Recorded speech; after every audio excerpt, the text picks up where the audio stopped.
மேல் ஒருவரும் இல்லையே, எல்லோருக்கும் மேலாக உயர்ந்தவர். உமக்கு மேல் ஒருவரும் இல்லையே. அல்லேலூயா, அல்லேலூயா, அல்லேலூயா, ஆமென். அல்லேலூயா, அல்லேலூயா. நாம் எதிர்பார்க்கிறதை காட்டிலும் அதிகமாய் சபை வளரப்போகிறது. அது எனக்கு நிச்சயமாக தெரியும். அதனால் இப்போதைக்கு இருக்கிற நீங்கள் கோர் குரூப் உள்ளான முக்கியமான ஆரம்பத்தில் இருந்த ஒரு கூட்டம். இது கர்த்தரையும் வேத வாக்கியங்களையும் நன்றாய் அறிந்திருக்க வேண்டியது அவசியம். ஏனென்றால் புதிதாக வருகிறவர்களுக்கு பாஸ்டர் இங்கேருந்து சர்ச்சில் பேசுகிறத காட்டிலும் அதிகமாக நீங்கள் பேசிடுவீங்க. ஆதலால் நீங்கள் முதலாவது கர்த்தரையும் வேத வாக்கியங்களையும் நன்றாய் அறிந்திருப்பது மிக அவசியம். அதை கர்த்தர் போதித்து கொண்டிருக்கிறார். நீங்கள் அதில் வளர்ந்துட்டுருக்கிறீங்க.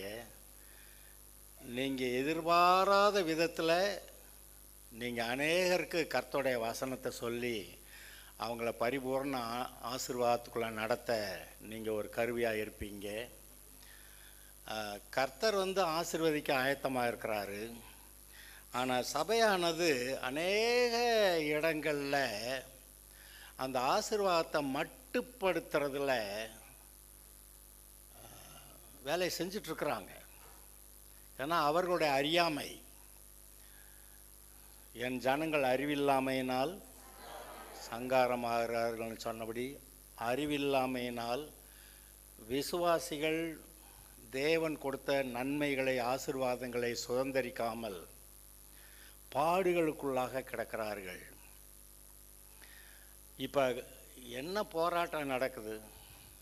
நீங்கள் எந்த அளவுக்கு ஆண்டவர் நல்லவர் என்று நம்புகிறீர்களோ, அவர் ஆசீர்வதிக்கிறார் என்று நம்புகிறீர்களோ, அந்த அளவுக்கு நீங்கள் ஆசீர்வதிக்கப்படுகிறீர்கள்.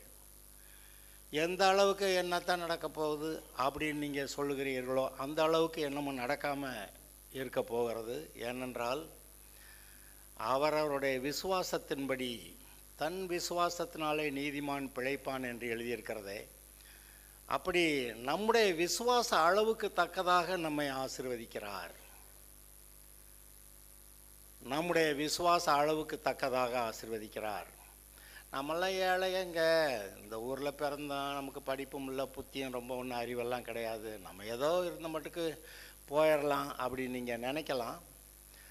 அப்படியே எல்லாருக்கும் இருக்குமானா அப்புறம் புழுதியில் இருக்கிறவர்களை தூக்கி பிரபுக்களோட உட்கார பண்ணுகிறவர்கிற வார்த்தைக்கு பைபிளில் இடமே கிடையாது. அதனத்துக்கு அந்த வசனங்க அவங்கவுங்க இருக்கிற அளவுக்கு ஏதோ கொஞ்சம் ஆசீர்வாதமாக இருப்பாங்க அப்படின்னு சொல்கிறதா இருந்தால் இந்த வசனத்துக்கு அங்கே இடமே இல்லை. விசுவாசிக்கிறதுக்கு யாருக்கும் தடையா? யாருக்கும் தடையும் இல்லை. நான் யோசிப்பேன், இந்த பணக்காரர்கள் கல்யாணம் பண்ணி வீடு வாசலை வச்சுக்கிட்டு காரு, ரயில், பஸ்ஸு, ஏரோப்ளைன்லாம் வச்சுக்கிட்டு வாழ்கிறாங்களே, அவங்க எப்படி ஒரு குடும்ப வாழ்க்கையை அனுபவிக்கிறார்களோ அதை காட்டிலும் அதிகமாக ஏழைகள் தான் நல்லா இருக்காங்க, குடும்ப வாழ்க்கையை என்ஜாய் பண்ணுறாங்க, கணவன் மனைவி சந்தோஷமாக இருக்கிறாங்க, பிள்ளைய சந்தோஷமாக இருக்கிறாங்க. சில பணக்காரர்கள் தப்பி தவறி இந்த ஏழைகள் வீட்டில் உட்காந்துட்டு உட்கார்ந்தா இந்த மாதிரி புருஷன் மனைவி எவ்வளோ சந்தோஷமாக இருக்கிறாங்க. மனைவி நினைக்கிறா, என் புருஷன் எல்லாம் கண்டுக்கிறது இல்லை, எவ கூடயே அவங்க பார்த்துக்கிட்டு இருக்கிறாங்க. புருஷன் நினைக்கிறான், இவ என்கிட்ட அன்பே இல்லை, காசு மட்டும் காசுங்கிறான் அப்படின்னு நினைக்கிறான். ஆனால் ஏழைகளுடைய வீட்டில் ஒருத்தருக்கு ஒருத்தர் அன்பாக பிடிப்போட கூட இருந்து வாழ்கிறதெல்லாம் பார்க்குறப்ப, அவர் பணக்கார வீட்டு பையன் இந்த ஏழைகள் வீட்டுக்கு வர வேண்டி வந்துச்சான். அப்பாவும் மகனும் வந்தாங்களாம். வந்து பார்த்துட்டு அவங்க வீட்டில் இருக்கிற அவ்வளோ வசதி இல்லை, ஆனால் இந்த ஏழைகள் வீட்டில் இருக்கிற சில நன்மைகளை பார்த்தானா. எப்பா நம்ம தான்ப்பா உண்மையாக ஏழை, இவங்கெல்லாம் அன்பாக இருக்காங்க, சந்தோஷமாக இருக்கிறாங்க. நீங்கள் பெரிய ரூமு மெத்தை ஏசியெல்லாம் போட்டு வச்சுருக்கீங்க, ஆனால் அங்கே வந்து நல்லா திறந்த வெளியில் ஆகாயத்து வெளிச்சத்தில் ஆகாயத்தில் அந்த அதுதான் அவங்களுக்கு கூலாக நல்லா ஜம்முன்னு காற்று வர இடத்துல நல்லா படுத்து தூங்கிட்டு இருக்கிறாங்க. எல்லோரும் சந்தோஷமாக பேசுகிறாங்க, இருக்கிறத எடுத்து சந்தோஷமாக சாப்பிட்றாங்க. நம்மெல்லாம் அந்தந்த நேரத்துக்கு வந்தால் இருக்கிறத சாப்பிட்டுட்டு போயிட்டே இருக்கிறோம்ன்றோம், ஆனால் அவங்க சந்தோஷமாக இருக்கிறாங்க. அப்படி சொன்னானா, பார்த்த பார்வையிலே வித்தியாசம் தெரிகிறது. நீங்கள் எந்த நிலைமையில் இருந்தாலும் நீங்கள் மன ரம்மியமாக இருக்க கர்த்தர் உங்களுக்கு கிருபை கொடுத்துருக்கிறார். நான் சொன்னாங்க, நாங்கள் கல்யாணம் பண்ணப்போ பாயும் தலைவாணி மட்டும்தான் இருந்துச்சு. ஒரு தடவை தூங்கி எழுந்திரிச்சு படுக்கை எடுத்து சுட்டலான்னு தலைவாணியை எடுத்தேன், கீழே ஒரு பாம்பு படுத்து கிடக்க அடியில். அடப்பாவியா கட்டுவிரியம்பா, இதங்கடாங்க தரையில் தான் அந்த காலத்தில் படுத்திருப்பான், பாயும் தலைவணியும் தான். அந்த காலங்களில் இருந்த பொருளாதார நிலைமை வேறு. சைக்கிள் வச்சுருந்தான் அவன் பெரிய பணக்காரன். நான் ஸ்கூலில் படிக்கிறப்ப பேண்ட் சட்டை போட்ட பையனே கிடையாது. நான் காலேஜ் போய் இதே திண்டுக்கல்லில் ஜிடிஎன் ஆர்ட்ஸ் காலேஜில் பியூசி படிக்க வர்றேன். அங்கே வாத்தியார் ஒரு நாள் திட்டுறாரு, டேய் திங்கக்கிழமை எவனாவது காலில் செருப்பு இல்லாமல் வந்த உன்னை வெளியே விரட்டி விட்டுருவேன் பார்த்துக்க அப்படின்னாரு. எனக்கு பயம். இப்போ அப்படி குனிஞ்சு பார்த்தா ஒருத்தன் காலிலையும் செருப்பு இல்லை. எனக்கு பெரிய நிம்மதி. அதான் அந்த காலத்து பொருளாதார நிலைமையை பாருங்கள். பஞ்சம்பட்டி எங்கே, நான் இங்கே ஜிடிஎன் ஆர்ட்ஸ் காலேஜுக்கு வருவேன் சைக்கிளில். இப்போல்லாம் யாராவது அவ்வளோ தூரம் சைக்கிளில் வர சொல்லுங்க பார்க்குறேன். அதுக்கு ஒரு மோட்டர் சைக்கிள் தான் வேணும்னா, அந்த சைக்கிளுக்கு நாங்கள் பாஸ் வாங்கியிருக்கணும். ஒரு நாள் பிடிக்கிறாங்க, பாஸ் பிடிக்கிறாங்கன்னாங்க. நான் இந்த சந்தில் பொந்திலெல்லாம் பூந்து இந்த போலீஸ் பிடிக்காத இடத்துல நாங்கள் போய் வீடு போய் சேர்ந்தேன். நான் கட்ட வண்டிக்கு பாஸ் இருக்குது தெரியுமா? இப்போ இருக்க இல்லையோ தெரியாது. அந்த காலத்தில் ரேடியோ வரும், பெரிய ரேடியோ. அப்புறம் பார்த்தா சின்னது டிரான்சிஸ்டரு அப்படி போயிடுச்சு. அப்புறம் 2-in-1 ரெக்கார்டர் எல்லாம் சேர்ந்து வந்துச்சு. அதெல்லாம் காலப்போக்கில் பொருளாதாரம் வளர்ந்தப்ப. ஆனாலும் நீங்கள் எந்த நிலைமையில் இருந்தாலும் நீங்கள் மனரம்மியமாக இருக்க கர்த்தர் கிருபை கொடுக்கிறார். அது மாத்திரமல்ல, சமுதாயத்திலே நீங்கள் உயர்ந்து வருவதற்கும் கிருபை கொடுக்கிறார். புழுதியில் இருக்கிறவர்களை தூக்கி பிரபுக்களோட உட்கார பண்ணுகிற தேவன் உங்களுக்கு உண்டு. ஒன்றும் பெரியதெல்லாம் ஒன்று சொல்ல வேண்டியதில்லை. ஆடு மேய்ச்சிக்கிட்டு இருந்த தாவீது ராஜாவாகிறான், கழுதையை தேடி போன சவுல் ராஜாவாகிறான். இவனை தூக்கி 20 காசுக்கு விற்றுவிட்டானுங்க. யோசேப்பு அங்கே போய் ஒட்டுமொத்த எகிப்து தேசத்துக்கு கவர்னராக இருக்கிறான். அது மாத்திரமில்ல, அந்த பார்வோனுடைய வீட்டாருக்கே இவன் தான் சகலத்தையும் கவனிக்கணும், இவன் கொடுக்குறத அவங்க சாப்பிடணும், அந்த மாதிரி வச்சு விட்டான். சொல்கிறான் ராஜா, சிங்காசனத்தில் மட்டும்தான் நான் உன்னை விட உயர்ந்த ஆள், மற்றபடி எல்லா சமஸ்த எகிப்து தேசமும் வாயின் வார்த்தை இல்லாமல் அவங்க கையை காலை ஆட்டக்கூடாதுன்ட்டான். எப்படி ஒரு பாவப்பட்ட ஒரு பையனாக இருந்த யோசேப்பு அவன் எவ்வளவு மேன்மையான அந்தஸ்துக்கு உயர்த்தப்பட்டான்? அவன் தன்னுடைய கெட்டிக்காரத்தனத்தினாலையா? இல்லை, கர்த்தர் அவனுக்கு ஏதோ ஒரு தரிசனத்தை கொடுத்துருந்தாரு. நம்மளை அப்படி ஆசீர்வதிக்க போகிறாருன்னு அவனுக்கு தெரிஞ்சிச்சு. நம்முடைய சகோதரர்கள் சத்துருக்களாக இருக்கிறவங்கெல்லாம் அவங்க என் காலில் விழுக போகிறாங்க அப்படின்னு அவனுக்கு தெரிஞ்சிருச்சு. நான் கர்த்தர்கிட்ட நிற்க போகிறேன், கர்த்தரை என்னை நடத்துவார். இவங்க தான் என்னை தூக்கி குழியில் போடுவாங்க, என்னெல்லாமோ செய்வாங்க, ஆனால் நான் தான் அவங்களுக்கு சாப்பாடு கொடுக்குற ஆளாக கர்த்தனை வைப்பார்னு அவனுக்கு என்னமோ தெரிஞ்சிருச்சு. உண்மையாக இருந்துட்டான். அப்படியே நடந்தது. இன்றும் கர்த்தர் உங்கள் ஒவ்வொருவருடைய மனதிலும் கொடுக்கிற தரிசனத்தை நீங்கள் காண வேண்டும். ஒவ்வொரு நாளும் கர்த்தர் உங்களிடத்தில் பேசுகிற வார்த்தைகளை நீங்கள் குறித்து வையுங்கள். என்ன சொன்னார் குறித்து வைங்க. அதாவது கர்த்தர் என்ன சொன்னார்னு தெரியலைங்க, அப்போனா நம்ம கண்ணிருந்தும் காணாமல், காதிருந்தும் கேளாமல், இருதயத்தில் உணர்ந்து குணப்படாத ஆளாக தான் இன்னமும் இருக்கிறோம்னு அர்த்தம். அப்போ கர்த்தர் எனக்கு என்ன சொல்கிறாருன்னு தெரியலையா? அநேகர் சொல்லுவாங்க, கர்த்தருடைய சித்தம் என்னன்னு தெரியலைங்க. தெரியலையா? அவர் தரிசனம் கொடுக்காமையா வாழ்க்கையை நடத்திக்கிட்டு இருக்கிறார் உங்களுக்காக? அனுதினமும் உங்கள்கிட்ட பேசி வழி நடத்துகிற தேவன் உங்களுக்கு உண்டே. ஒவ்வொரு நாளும் காலையில் மனசு எங்கே இருக்கோ அங்கே பாருங்கள், உங்களுடைய இருதயம் எங்கே இருக்கிறதோ அங்கே உங்களுடைய பொக்கிஷமும் இருக்கும். உங்கள் இருதயம் கர்த்தர்கிட்ட இருக்கட்டும். அவர் சகலத்தையும் உங்களுக்காக, சகலத்தையும். இதப்போ தாவீதை பற்றி நீங்கள் கேட்டீங்க. தாவீதுக்கு வீட்டை கட்டுவேன். அவனுக்கு ஒரு வீடு கட்டடம் மட்டும் இல்லை, அவனுடைய குடும்பத்தை ஆசீர்வதித்து அவனுக்கு நல்ல குமாரனை கொடுப்பேன், அவன் என்னுடைய ஆலயத்தை கட்டுவான் அப்படியெல்லாம் சொல்லிட்டு தாவீதுடைய வம்சத்தில் மேசியா வருவார். மேசியா மூலமாக தான் உலகங்க இருக்கக்கூடிய எல்லா மக்களுக்கும் பாவ மன்னிப்பும் விடுதலையும் சுகமும் ஆசீர்வாதம் உண்டாக போகுதுங்கிறத அவன்கிட்ட சொல்லி வச்சுருந்தார். இயேசுவுக்கு தாவீதின் குமாரன்கிற ஒரு பேர் இருந்தது. ஒரு குருடன் என்னடா இவ்வளவு சத்தம் கேட்குதுன்னு கேட்டால், இந்த மாதிரி இயேசு நடந்து போகிறாரு இந்த பக்கமாக அப்படின்னு. உடனே அவன், தாவீதின் குமாரனே எனக்கு இறங்கும். கண்ணு திறந்துருச்சுங்க அன்னைக்கு அவனுக்கு. தாவீதின் குமாரன்கிற ஒரு அறிவு, இயேசு தாவீதின் குமாரனா வர்றாரு, மேசியா வர்றாரு, ரட்சகர் வருகிறாரு அப்படி நான் தெரிஞ்சதுனால தாவீதின் குமாரனேன்னு சொன்னான். பாருங்க, அந்த ரூத் என்ன பெரிய மேன்மையான பிறப்பா? பிறப்பின்படி சபிக்கப்பட்ட 10 தலைமுறைக்கு இவங்கெல்லாம் யாரும் கர்த்தருடைய ஆலயத்துக்குள்ளே வரக்கூடாது. அப்படி தான் இருந்தது. எனக்கு பெரிய கேள்வி இருக்குது இன்னைக்கு. ரூத்துக்கு பேர்பட்ட ஆசீர்வாதத்தை கொடுக்கணுங்கிறதுக்காகவே இந்த நவோமியும் வகைராவும் அங்கே போனாங்களோ? அங்கே போனதுனால என்ன கிடச்சிச்சு? 2 பயலுக்கு கல்யாணம் பண்ணி வச்சுட்டு கடைசிக்கு 2 பயல்களும் அவுட் ஆகிட்டாங்க. அங்கே சாப்பாடு கிடைக்கும்னு போனால் அந்த போய் புருஷனும் செத்து போயிட்டான், 2 பயல்களும் செத்து போயிட்டாங்க.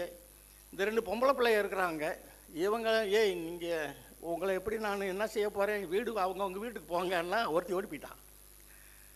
ஒருத்தி மட்டும், உன்னுடைய தெய்வம் தான் என்னுடைய தெய்வம், உன்னுடைய ஜானந்தான் என்னுடைய ஜானம், நீ மரித்து அடக்கம் பண்ணப்படுற இடத்துல நான் அடக்கம் பண்ணப்படுவேன் ஒரேடியாக சொல்லிட்டான். அந்த மாமியார் மேலே என்ன பிரியம்? மாமியார் மேலே ஸ்பெஷல் பிரியமெல்லாம் இல்லை, அவளுடைய தெய்வம், தேவன், உண்மையான தேவன் கண்டுபிடிச்சிட்டான். அந்த தேவன் மேலே இருந்த ஒரு பரவசம், ஒரு பற்று, ஒரு நம்பிக்கை, ஒரு விசுவாசம். அந்த தேவனுடைய பிள்ளையா இந்த மாமியார் இருக்கிறான், நான் இவளோட கூட இருந்துக்கிறேன், நற்குணசாலியா இருக்கிறான்னு சொல்லி அங்கே அந்த ரூத்தை பற்றி தான் குணசாலியான பெண் அப்படின்னு சொல்லி போட்டிருக்கு. பார்த்தீங்களா? இன்னொரு ஆளை பற்றி போட்டிருக்கு. யார்? யாக்கோபு. குணசாலியும் கூடாரவாசியும். இவன் நல்லா ஊரெல்லாம் சுத்த மாட்டான், என் வீட்டிலே இருந்துக்கிட்டு காரியத்தை சாதிச்சிருக்கிறான். அது மாதிரி குணசாலியான ஒரு பெண் பற்றி ரூத்தை பற்றி வாசிக்கிறீங்க. நீதிமொழிகள் 31வது அதிகாரத்தில் 10வது வசனத்திலிருந்து மீதி பூரா அந்த குணசாலியான பெண் எப்படி இருப்பான்னு போட்டிருக்குது. எனக்கு ஒரு சின்ன சந்தேகம் இருக்குது. 1000 பேருக்குள்ள ஒரு மனுஷனை கண்டேன், புருஷனை கண்டேன். 1000 பேருக்குள்ள ஒரு ஸ்திரியை நான், இவன் கண்ணு சரியில்லைன்னு நினைக்கிறேன். ஹலோ,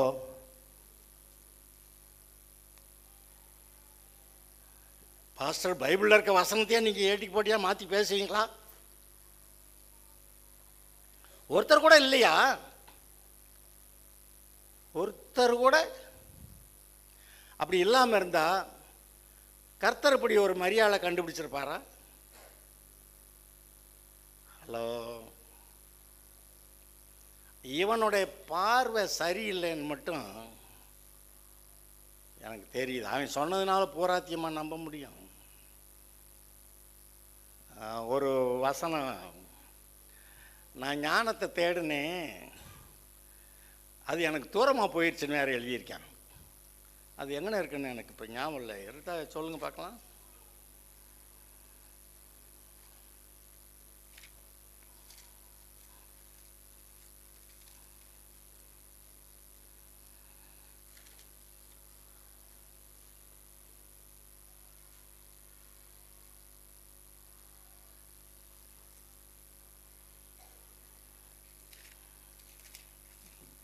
யாராவது கண்டுபிடிச்சு சொல்ல முடியுமா?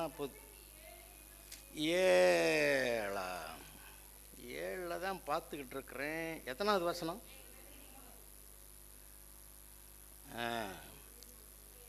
ஆமாம். இவை எல்லாவற்றையும் ஞானத்தினால், கர்த்தர் கொடுத்த ஞானத்தினால சோதித்து பார்த்தேன், நான் ஞானவானாவேன் என்றேன், அது எனக்கு தூரமாயிற்று. இவன் சொல்லலாமா அப்படி? கர்த்தர் ஞானத்தை கொடுத்தாராம், உலகத்தில் இருக்க எல்லார காட்டிலும் இவன் தான் ஞானமானான். ஹலோ, இவன் சொல்கிறேன், இவன் கெட்டு போய்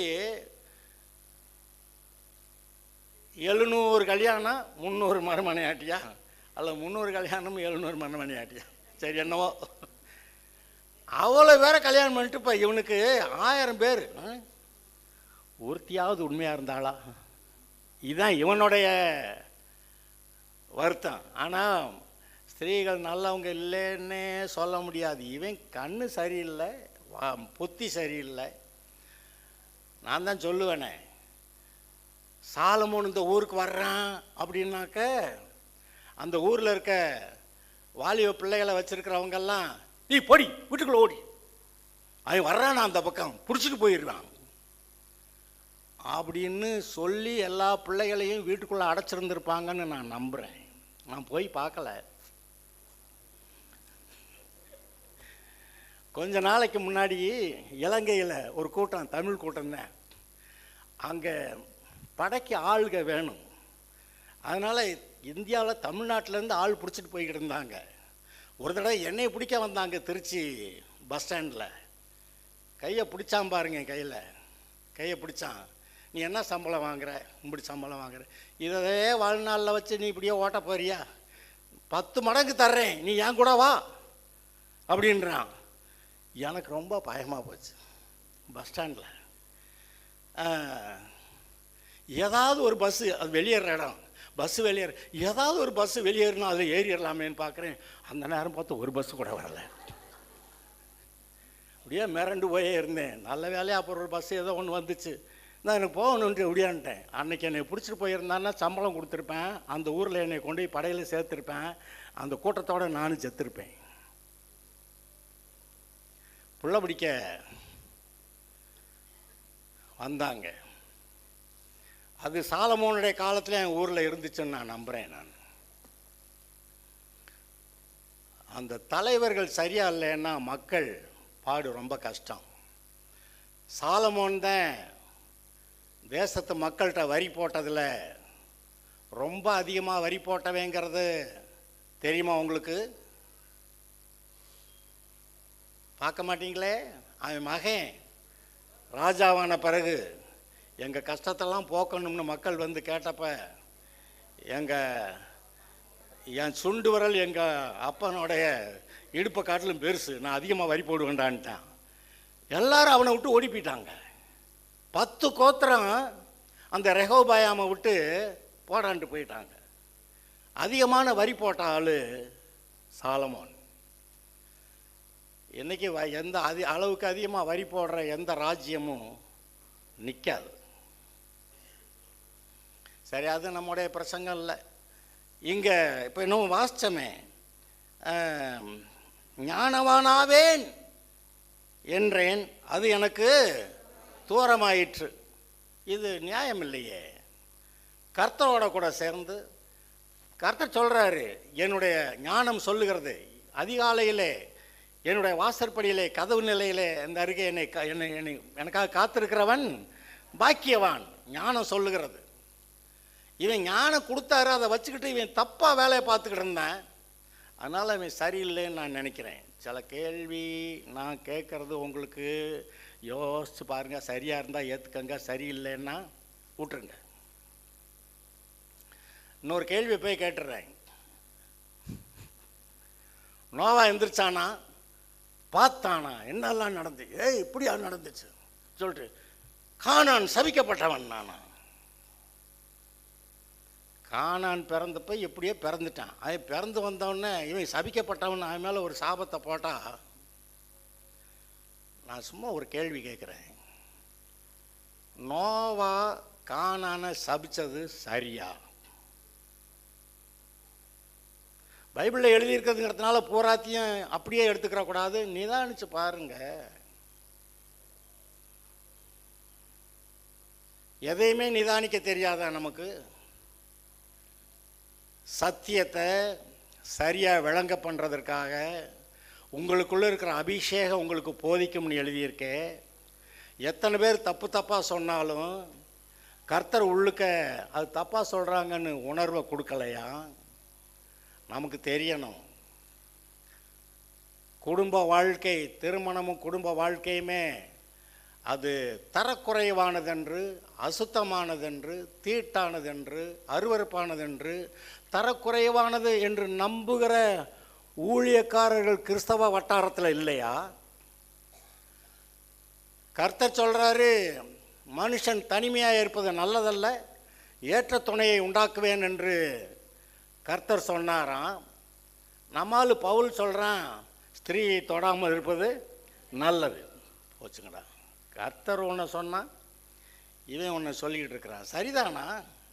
அவன் சொல்கிறதுல அது காரணம் இல்லாமல் இல்லை. நிறைய பிரச்சனைப்பா கல்யாணத்தை பண்ணோன்னு. அது அந்த பிரச்சனைக்கெல்லாம் நீ தப்பணும்னா தனியாக உட்காந்துக்க. ஆனால் அது ரொம்ப காலத்துக்கு அது அப்படி போகிறதில்லை. நிறைய கல்யாணம் பண்ணாத சில ஸ்கூல் டீச்சர்ஸு, கல்யாணம் பண்ணாமல் இருந்த ஊழியக்காரர்கள் எல்லாரும் அந்த மாதிரி அமைப்பில் இருக்கிறவங்க அவருடைய கடைசி காலங்களில் ஒரு மரியாதையே இல்லாத அளவில் வாழ்ந்துக்கிட்டு இருக்காங்கங்கிறத நீங்கள் பார்த்துருக்கீங்களா, பார்த்துக்கலையா?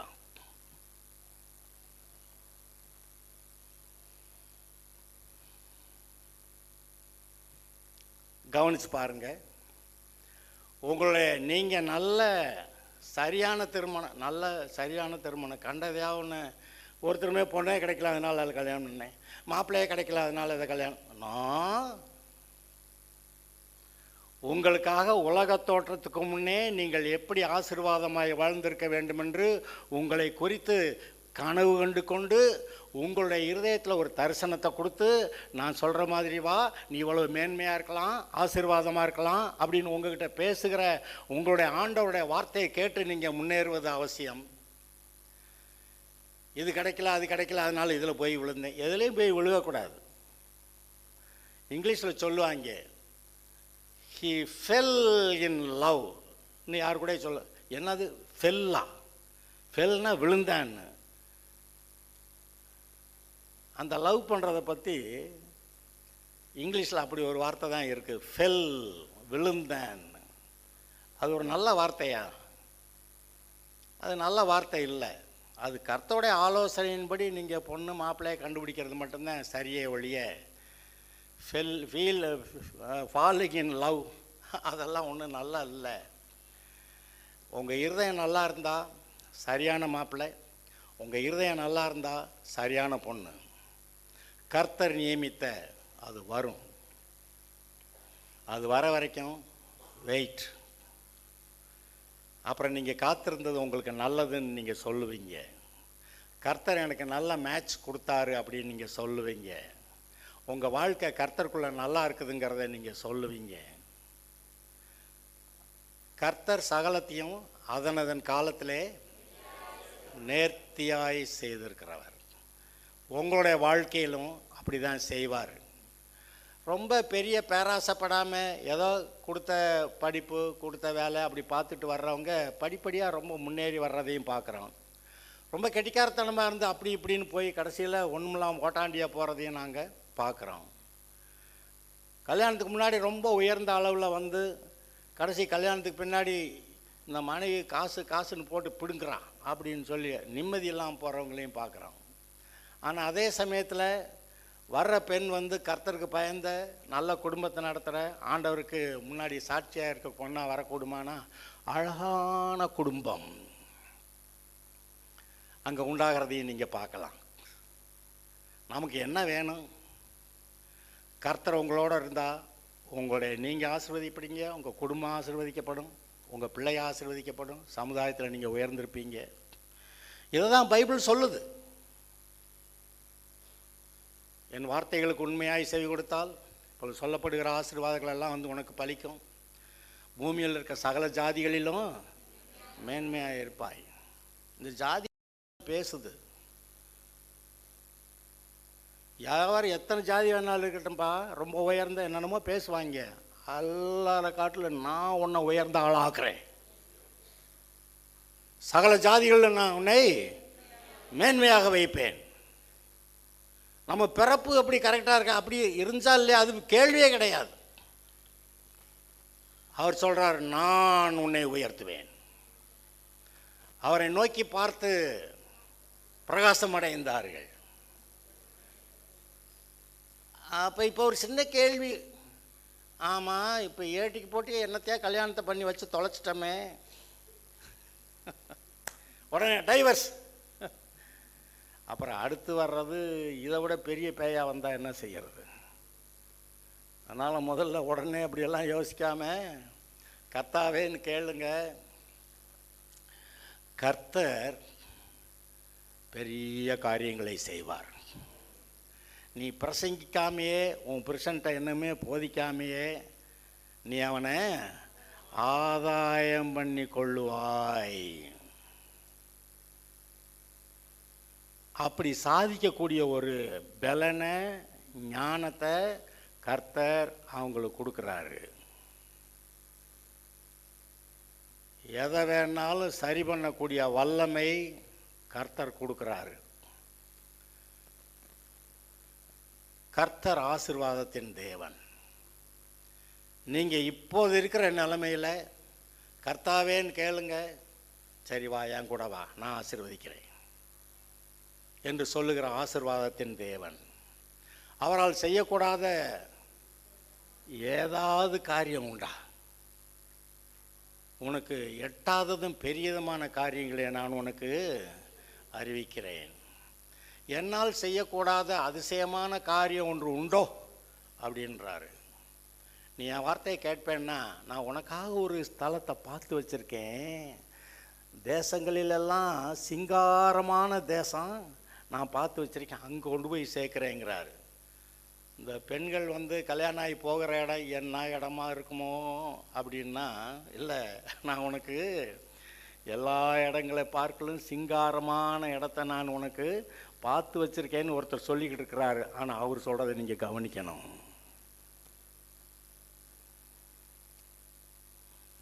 நம்ம சமுதாயத்தில் பெண்கள் தான் குடும்பத்தை விட்டு இன்னொரு இடத்துக்கு போகிற ஆளுங்க. இந்த வசனம் இந்த பெண்களுக்கு ரொம்ப முக்கியமாக இருக்குன்னு நான் நம்புகிறேன். எங்கே போவீங்க? கர்த்தரை நம்புங்க. சரியான இடத்துல, கர்த்தரை ஆசீர்வதிக்க இடத்துல நீங்கள் போய் சேருவீங்க. சும்மா ஏதோ இதோ அது நான் லுக் டு காட். எந்த நிலைமையில் இருந்தாலும் மன ரம்மியமாக இருக்க, ஏன் இவர் எனக்கு நல்லது தான் செய்வார். அல்லேலூயா. வசனத்தை எடுங்க. பிலிப்பியர் 4:11. பிலிப்பியர் 4:11 எடுத்துட்டீங்களா? என் குறைச்சலினால் நான் இப்படி சொல்லுகிறதில்லை, ஏனெனில் நான் எந்த நிலைமையில் இருந்தாலும் மன ரம்மியமாயிருக்க கற்றுக்கொண்டேன். தாழ்ந்திருக்கவும் எனக்கு தெரியும், வாழ்ந்திருக்கவும் எனக்கு தெரியும். எவ்விடத்திலும் எல்லாவற்றிலும் திருப்தியாக இருக்கவும், பட்டினியாக இருக்கவும், பரிபூர்ணமடையவும், குறைபடவும் போதிக்கப்பட்டேன்.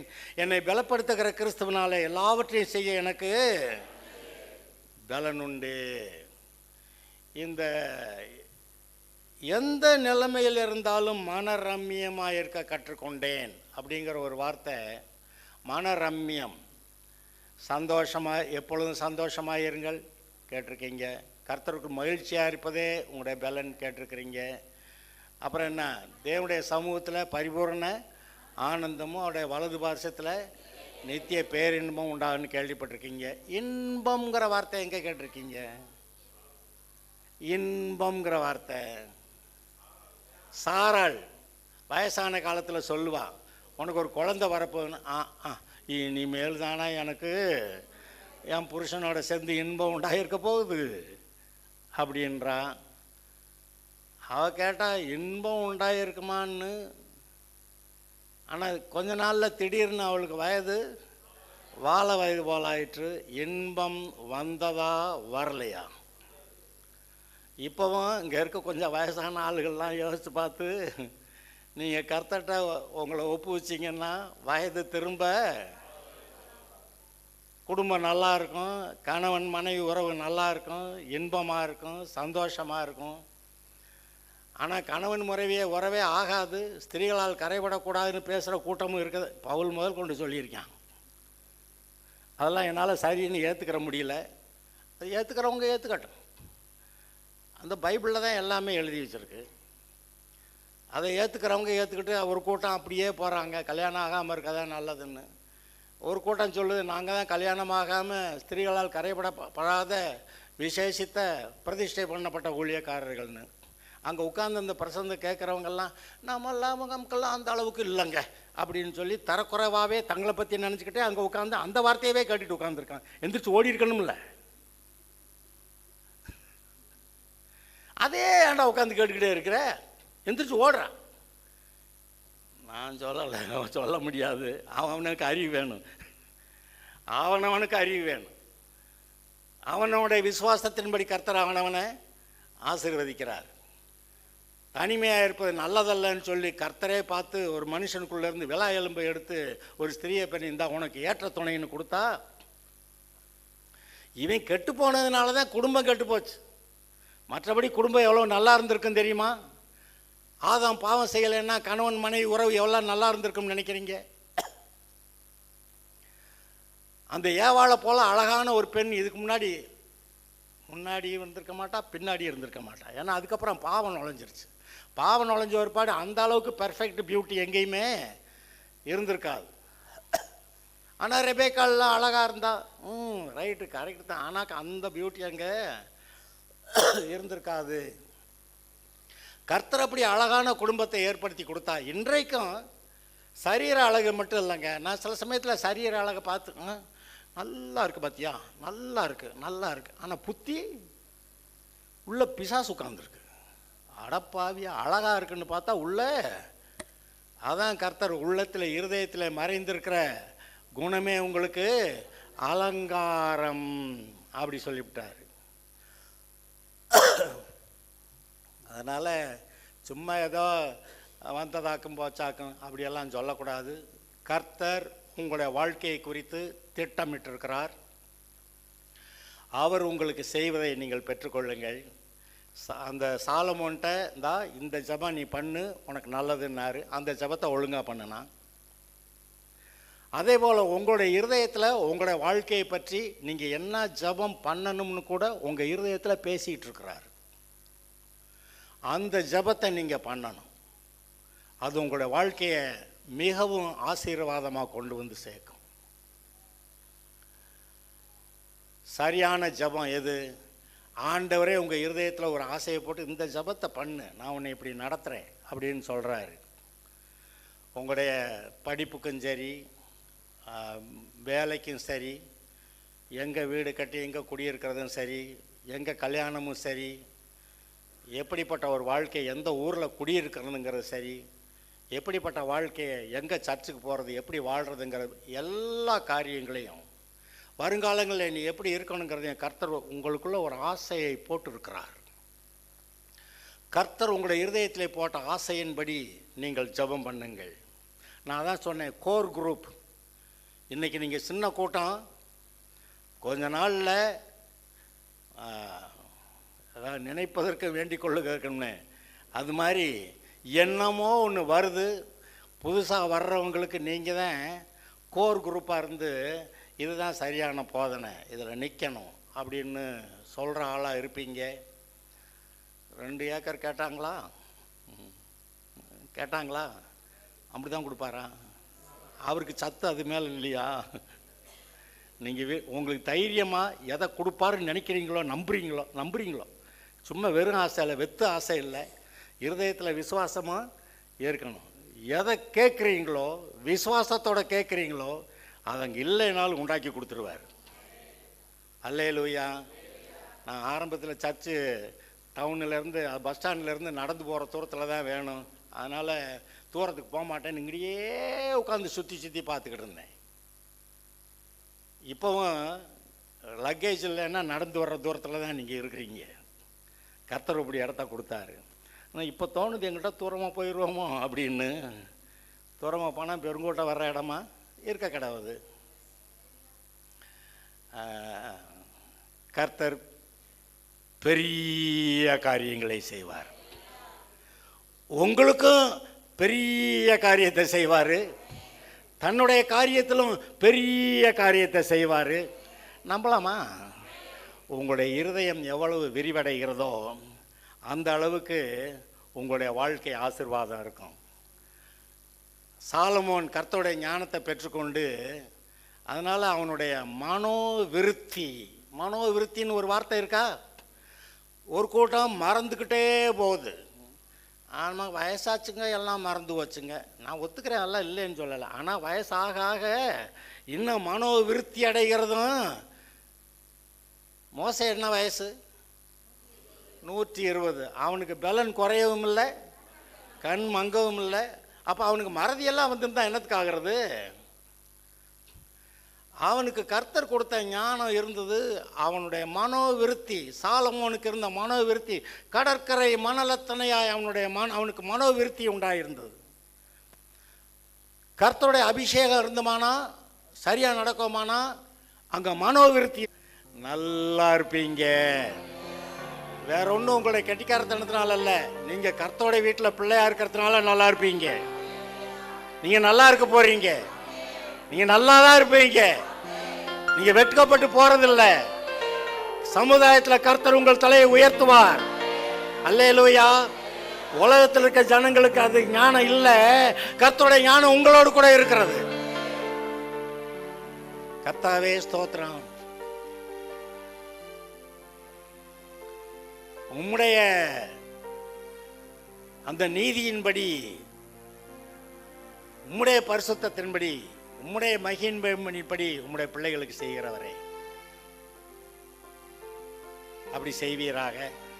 இவர்கள் உம்முடைய பிள்ளைகளாக இருக்கிறபடியாலே உம்முடைய வீட்டில் இருக்க எல்லா ஆசீர்வாதங்களும், அந்த ஆசீர்வாதங்களுக்காக பிறந்திருக்காங்கன்னு சொன்னீங்களே, அந்த ஆசீர்வாதங்கள் எல்லாம் இவர்களுக்கு பரிபூர்ணமாய் வந்து சேர கடவுள். ஆம் கர்த்தாவே, நீர் ஆசீர்வதியும். இவர்களுடைய வாழ்க்கையிலே கர்த்தர் மகிமைப்படுவீராக. நீர் அழைத்த ஆபிரகாம், ஈசாக்கு, யாக்கோபு, யோசேப்பு, யோபு, தாவீது, வேற எல்லாம் கர்த்தருக்கு பிரியமா இருந்தாங்களோ அவங்க எல்லாம் நல்லா இருந்திருக்காங்க. ஆண்டவரே, எல்லாம் உம்முடைய ஆசீர்வாதத்தினாலே, இன்றைக்கு உம்முடைய ஆசீர்வாதத்தினாலே இங்கே இருக்க ஒவ்வொருவருடைய வாழ்க்கையும் ஆசீர்வதிக்கப்படுவதாக. நாங்கள் வாசித்த மாதிரி எப்போது இவர்கள் மன ரம்மியமாய் இவர்கள் இருக்கட்டும். ஆண்டவரே, உம்மை பற்றிய வெளிப்பாட்டை பெற்றுக்கொள்ளட்டும், மறதிகள் நீங்கட்டும், வெளிப்பாட்டை பெற்றுக்கொண்டு மன விருத்தி அடைவார்களாக, கர்த்தருக்குள் பலன் கொள்வார்களாக, எழும்பி பிரகாசிப்பார்களாக. கர்த்தருக்கே ஸ்தோத்திரம். இயேசுவின் நாமத்தில் பிதாவே, ஆமென்.